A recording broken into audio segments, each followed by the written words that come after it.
Drexel Construction Management Program educates our students in cutting-edge construction technology, innovative means, methods, and management techniques, and the leadership skills necessary to successfully execute complex construction projects. We believe it is important that our students understand the societal impacts of their work and their role in preserving structures of the past while shaping the skylines, bridges, and highways of the future. Being centrally located in Philadelphia, we are able to capitalize on our location for both new and historic construction. And this collaboration with the Academy of Music is just one example. The program captures the remarkable tale of how engineers and constructors can work seamlessly together to preserve an important structure in the historic fabric of Philadelphia.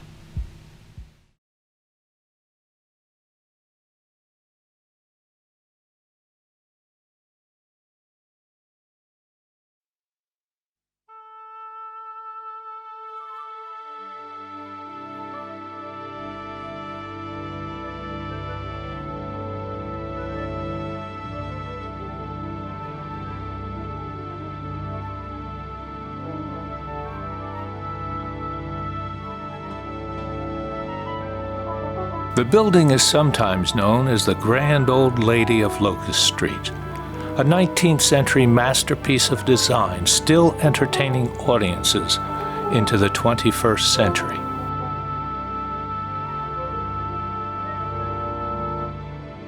The Academy of Music has been used for operas and ballets and concerts, as well as hosting the Republican National Convention. The stage has even been used for a wrestling ring and for a track meet, and the University of Pennsylvania hosted Princeton in a football game. Patrons have waltzed and polkaed at festive balls. It has been a lecture hall for such renowned speakers as Winston Churchill. I was brought up to believe in democracy. Trust the people. Leopold Stokowski conducted the first Sunday radio broadcast of the Philadelphia Orchestra, heard around the world in October of 1929. And 10 years later, he would record at the Academy the extraordinary orchestral soundtrack of Fantasia for the Disney Studios. From stage stars to a baseball hero reciting Casey at the bat, the Academy has been a mecca of entertainment and innovation. But keeping a 19th century masterpiece operational into the 21st century can be a challenge. In 1957, the city was going to raise the Academy as it was no longer considered to be a profit center for the city or for anyone. At that time, a group of concerned citizens stepped in. Now we're trying to bring the Academy up into the 21st century. This building is pretty simplistic if you think about the way it's structured, but it always offers challenges because of that simplicity and lack of redundancy and all those kinds of things that the engineers always think about, and just the materials themselves not being of the greatest quality. Brick that may be soft, mortar that is very soft, timber that is not graded, like we have modern timber today is graded, cast iron that may have flaws. These are all things that we worry about when working in an old building like this. People who come in are just awed by its beauty, but they don't realize that it has been brought up to 21st century technological advances in order to make it a very enviable stage for Broadway opera and ballet productions. I've been fortunate to have spanned 5 decades in construction, but I've also had the pleasure of being involved in theater, including regional theater and off-Broadway productions. So trust me when I say there's much in common between construction and theater. There's always a concern for meeting schedules and opening deadlines, and cost and quality remain the keys to success. We at the Academy feel like it's in a very good place right now. It's fully booked and in demand.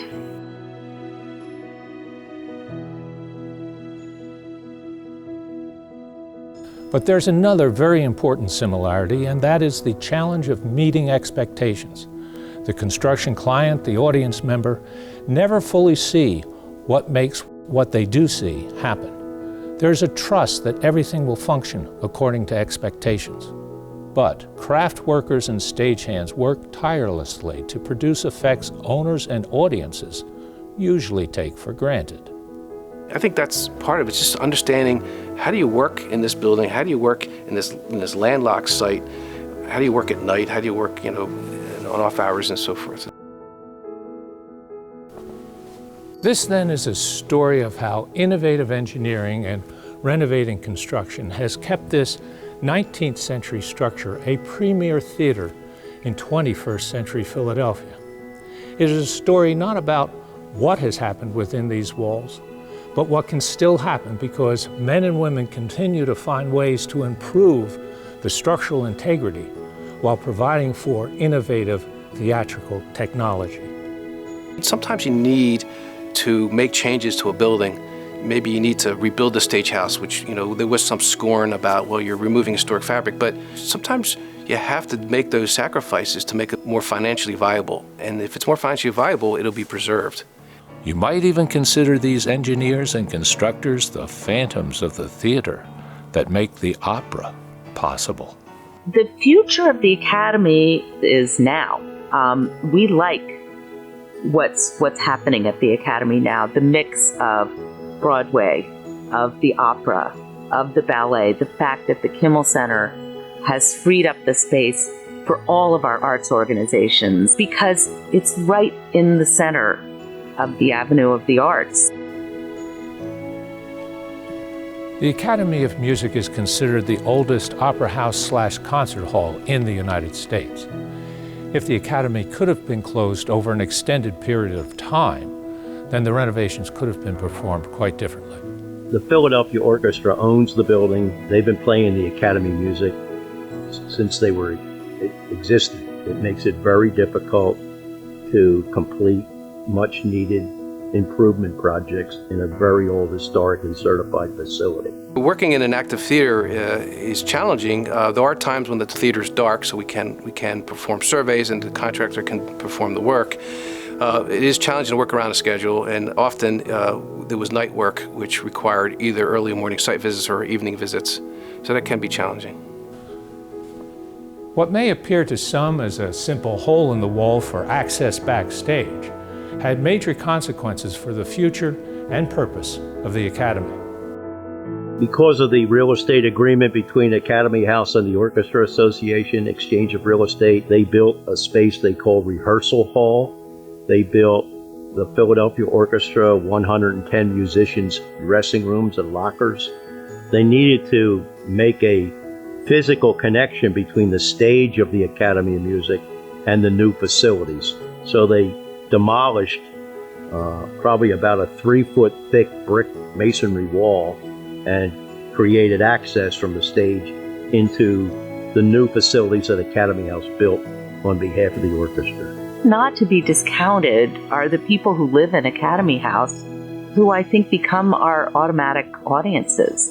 Why would you live in Academy House and not go to the Academy or the Kimmel and enjoy all the benefits of being there?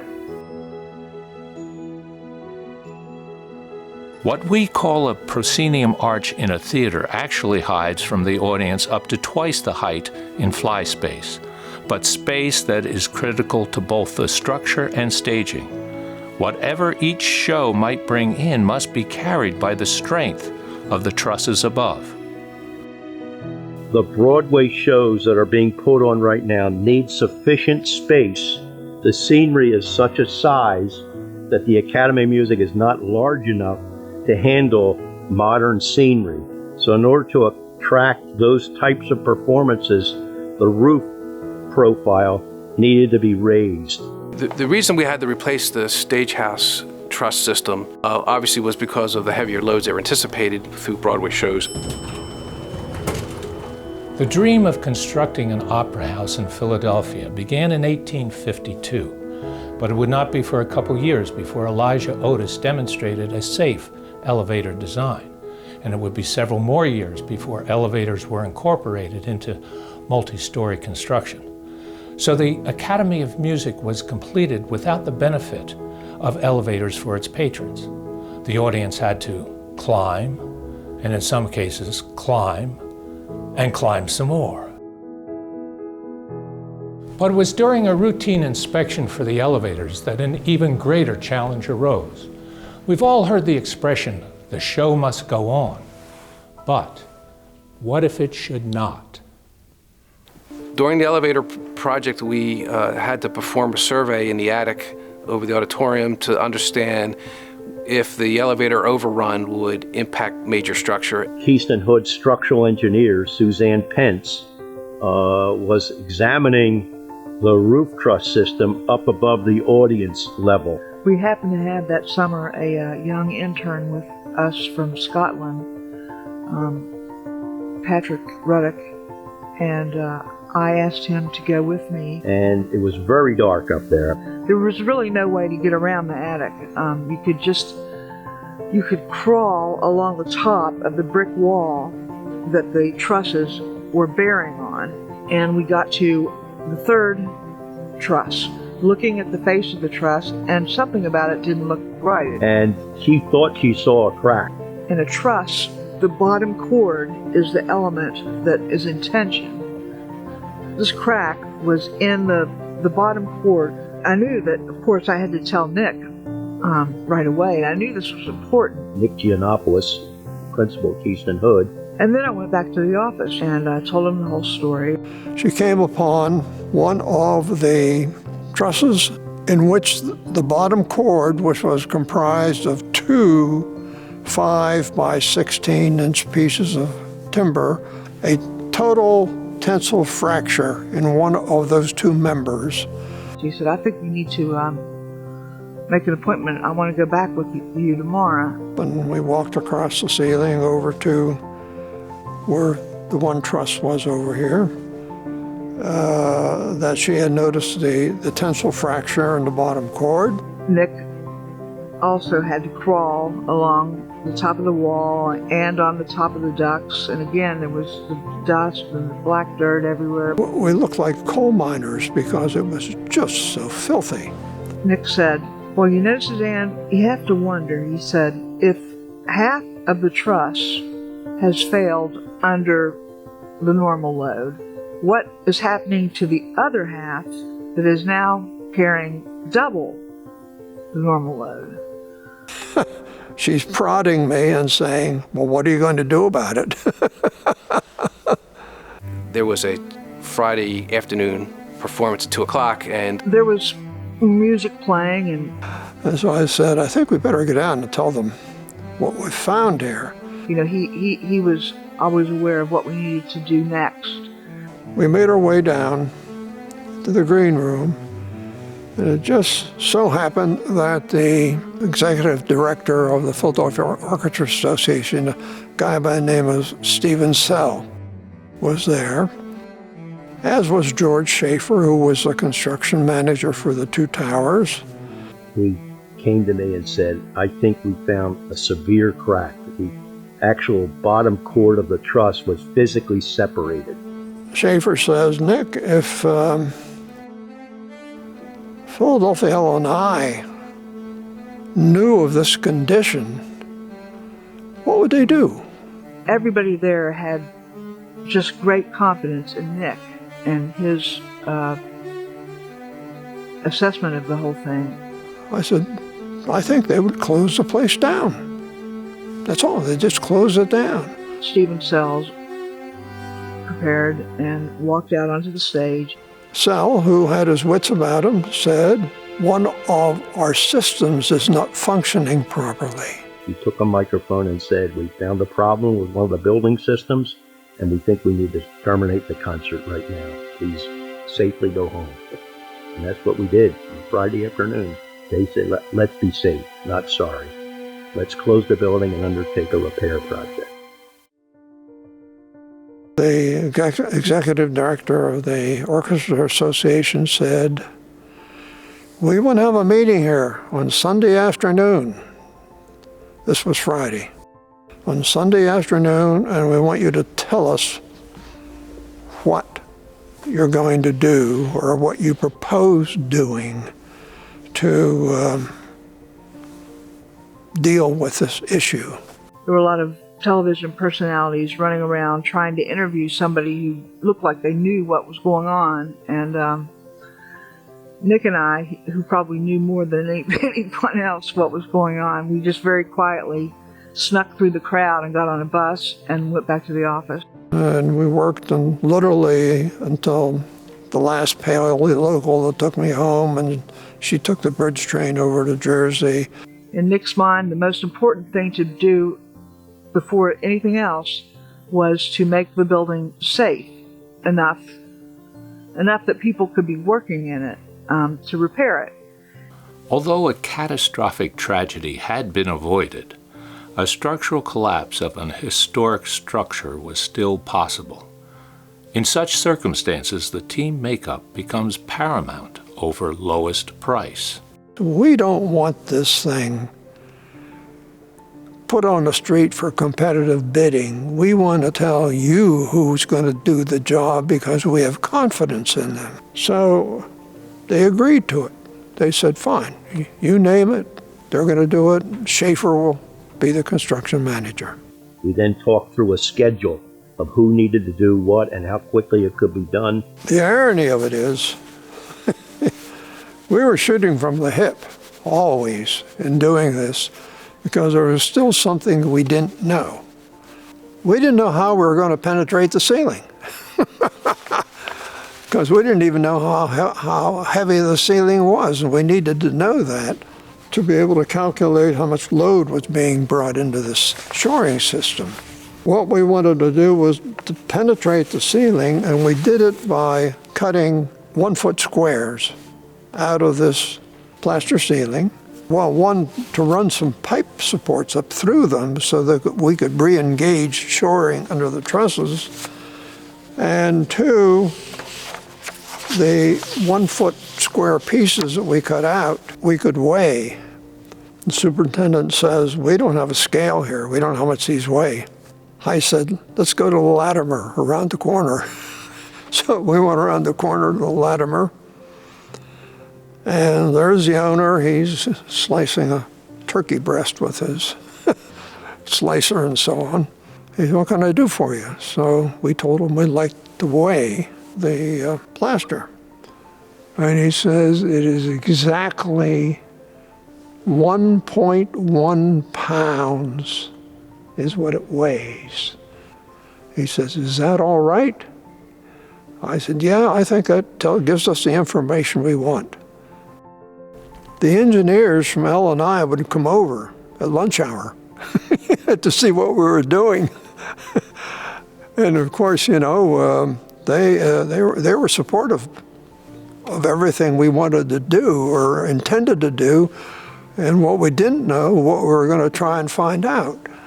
It was urgent to inspect the other trusses to make sure that they were okay.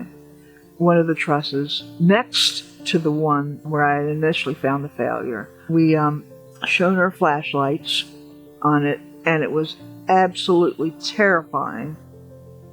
Suddenly, our job of fixing the truss or making the building safe just doubled. So we built 2 pairs of shoring towers up under what is termed the queen posts of the trusses. They had to build scaffold through the basement, through the parquet circle floor up to the trusses. There was just a dirt floor there. What we did was we came in and we dumped coarse sand and gravel, leveled it out, compacted it, and started up from it to support the base of the towers. So we were down on firm ground, so to speak of. And it was, it was just a common sense procedure. They installed wood wedges at the top of the towers, and then they would take turns hammering in these wedges in opposite directions that would slide against each other. And that would create an upward force that would come up under the wood truss and bring the load of the wood truss onto the shoring towers. He allowed for, I think, maybe a half an hour at a time for the condition to settle before we'd have more wedging and whatnot. And this went on for some time until we finally felt that we had gotten the load into the shoring system. And at that point, the building was safe to work on it. 3 days later, Heaston Hood had produced a design of a repair. There were 10 things going on at one time. It was just a continuous effort, is what it was. We gave the design to an iron shop. Dean Dukakis was literally my right-hand man in the job. Prolific designer and detailer, prolific. He also commuted between the office and Crescent Ironworks, where they were doing the shop drawings. They would work until they were exhausted, and they would go and sleep in the ambulatories around the back of the concert space on the carpeting. 2 days before, and here was young Joe Milani from Crescent Ironworks. He said, "Nick," he said, "we fabricated the tie rods too short." The one across it, they're too short. They're 2 feet too short. So I said, "Come on, Joe, let's improvise there." We've been improvising all along. Why stop there? Yeah, I said, "Bring out some plates from the shop, flat plates." And they welded them out in the shop out here. I think the last day, the workers started on somewhere around 6 o'clock in the morning on Saturday morning and worked through and never left the job site for maybe 36 hours later. From the time Suzanne discovered the failure until the opening day concert, only 17 days elapsed. All of that work was done in 17 days. A labor of love for much of the union workers who made the repairs. You see, Digby Baltzell wrote this book, on the city and how there were 2 cities. There was the cultural city, and then there was the sports and public arena city. And for the first time, many of these people who had never interfaced with this part of the city interfaced. And it was, as one guy said to me, it was like a religious experience. After the repair to the wooden trusses, there were more upgrades and measures taken in order to improve the structure and the theatrical experience. We're into now what I'll call the 21st century project. Because this was originally designed as an opera hall, the rake was important for the production for opera, but for ballet it was difficult for the dancers. So you're basically performing on a slope. So dancing up and down hill is apparently not that easy on ankles of ballet dancers. So, creating a flat stage was one of the objectives of the project. While we were at it, we headed towards renovating the chandelier. That great big iconic chandelier that I remember from my youth is so enormous up close, and it's spectacular. We found a chandelier restoring company based in France. They got put on a boat, all of the parts, and crated over to the Atlantic. Part of that 21st century project was renovating what they called the stage door canteen. During World War II, they would entertain the troops. I would say somewhere around 2005, 2006, we renovated the ballroom, which was like a house of mirrors. It was a lovely room, but everywhere you turned, you saw yourself. You saw yourself coming and going. So the Academy decided to restore this to its original grandeur.